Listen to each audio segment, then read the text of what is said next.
13 Feb 2025 finance minister ने parliament के सामने ड्राफ्ट इनकम टैक्स बिल को प्लेस किया एंड इस बिल में काफी सारे चेंजेस सजेस्ट किए, जैसे कि प्रोविजंस को स्लैश किया, लीगल जार्गन्स को रिप्लेस किया एंड क्लैरिटी इम्प्रूव की। एंड ये जो बिल था वो लोकसभा के सिलेक्ट कमेटी को दिया गया for detailed review.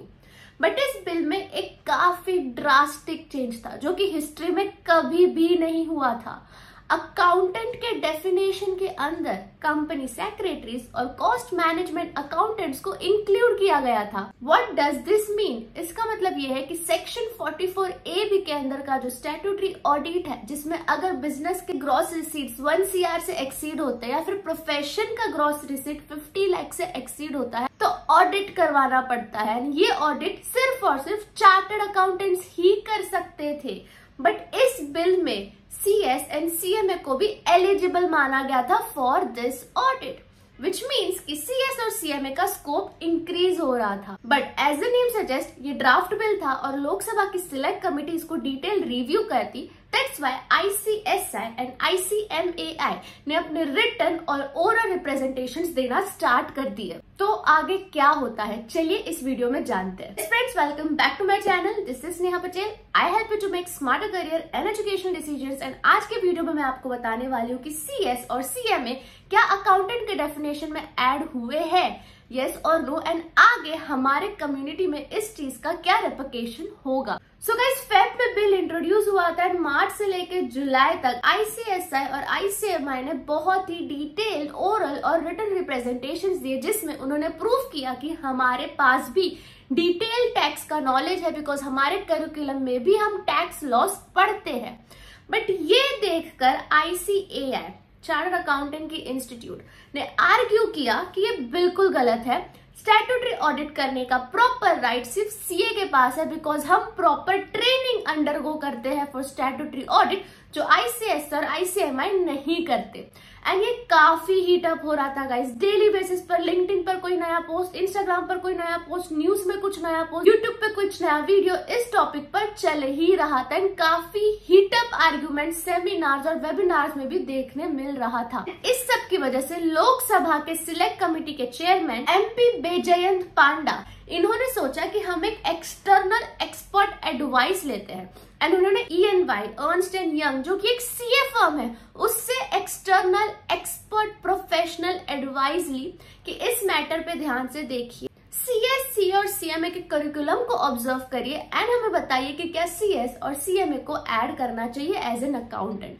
This was very rare, because अगर हम बात करें तो EY खुद एक CA फर्म है, तो यहाँ पे काफी चांसेस है कि बायसनेस हो। एंड ये मैं नहीं, काफी सारे critics including doctor Amarjeet Chopra ने भी कहा। इतना कुछ होने के बाद 16 जुलाई से 21 जुलाई के बीच लोकसभा की सिलेक्ट कमेटी फाइनल रिपोर्ट देती है एंड उस रिपोर्ट में 285 अमेंडमेंट सजेस्ट किए गए हैं। बट एक मेजर चेंज क्या था कि अकाउंटेंट का डेफिनेशन नहीं बदला गया।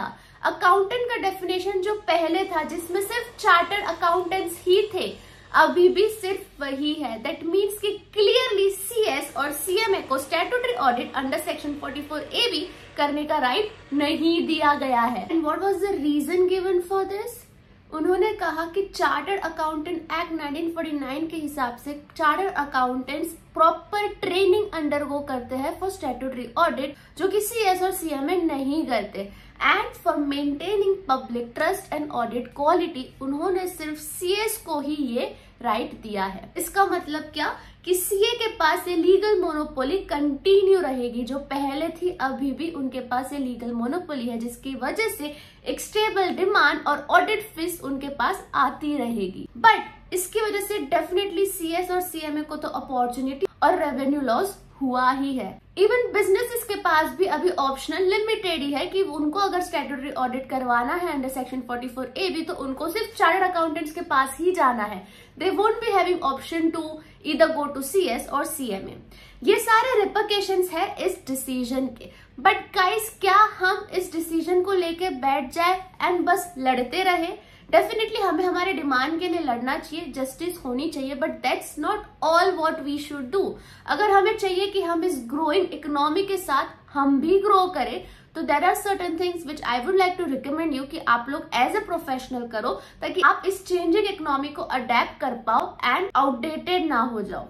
Number one, if you are a professional and if you are working as a CS in some company, so compliance से हटके उस कंपनी के बारे में जानिए, उस कंपनी के बिजनेस के प्रोसेसेस के बारे में जानिए, ऑपरेशंस के बारे में जानिए, प्रोडक्ट्स के बारे में जानिए एंड डेली बेसिस पर एक नई चीज सीखिए आपके बिजनेस सेगमेंट का. एंड अगर आप स्टूडेंट हो तो लीगल इंटरप्रिटेशन पे काफी ज्यादा ध्यान दो. सिर्फ मॉड्यूल या लीगल लैंग्वेज मत पढ़ो, केस स्टडीज पढ़ो, इंटरप्रिटेशन सीखो. Number 2, the most important, skills.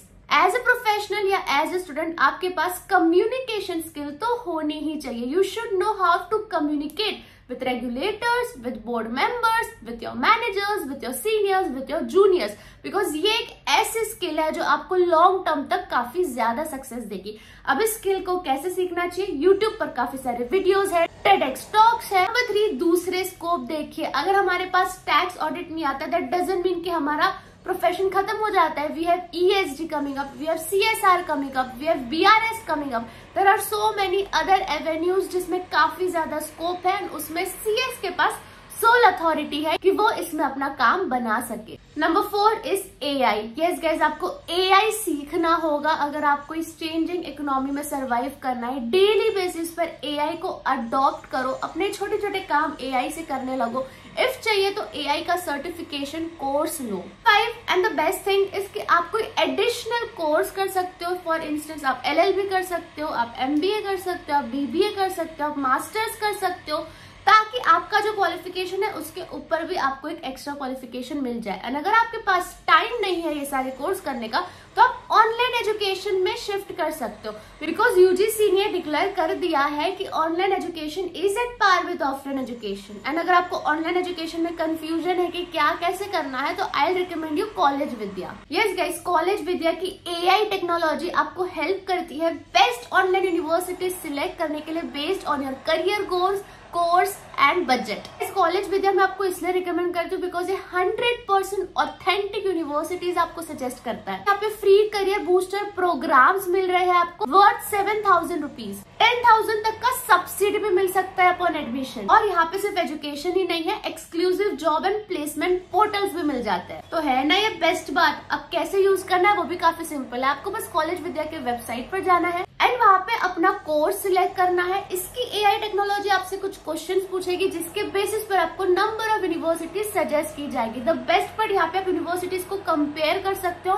30+ factors like approvals, placement, fees, EMI and what not. And जैसे ही आपको यूनिवर्सिटी सिलेक्ट कर लेते हो, आप सीधा यूनिवर्सिटी के पेज पर लैंड करते हो. कॉलेज विद्या आपसे कोई फीस चार्ज नहीं करता. यहाँ पे आप डायरेक्टली एल्यूमिनाई से भी बात कर सकते हो, रिव्यूज ले सकते हो, या फिर कॉलेज विद्या एक्सपर्ट्स के साथ कनेक्ट कर सकते हो फॉर करियर गाइडेंस. सो अगर ऑनलाइन एजुकेशन करना है एंड कंफ्यूज हो कैसे प्रोसीड करें, तो कॉलेज विद्या का लिंक डिस्क्रिप्शन पर डाल रही हूँ, जरूर चेकआउट करना. Next is personality development. Guys, चाहे कुछ भी हो जाए, आपको कांस्टेंट बेसिस पर अपना पर्सनैलिटी को डेवलप करते रहना है. पर्सनैलिटी डेवलपमेंट कैसे होगी? The way you dress, the way you speak, the way you carry your confidence, that matters a lot. That is irreplaceable. So work on personality development also. That's it guys. कोई बात नहीं अगर tax audit इस बार Lok Sabha select committee ने हमें नहीं दिया है. मे भी उनका ये ओपिनियन होगा कि हमारे पास प्रॉपर नॉलेज नहीं है उस फील्ड पर, but that doesn't stop us. We should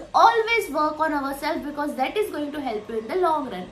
I hope ये वीडियो आपको काम आया होगा. बाकी कुछ और डाउट रह गया होगा तो प्लीज मुझे कमेंट सेक्शन पर बताना. हम मिलते हैं दूसरे वीडियो में. Bye bye, best of luck.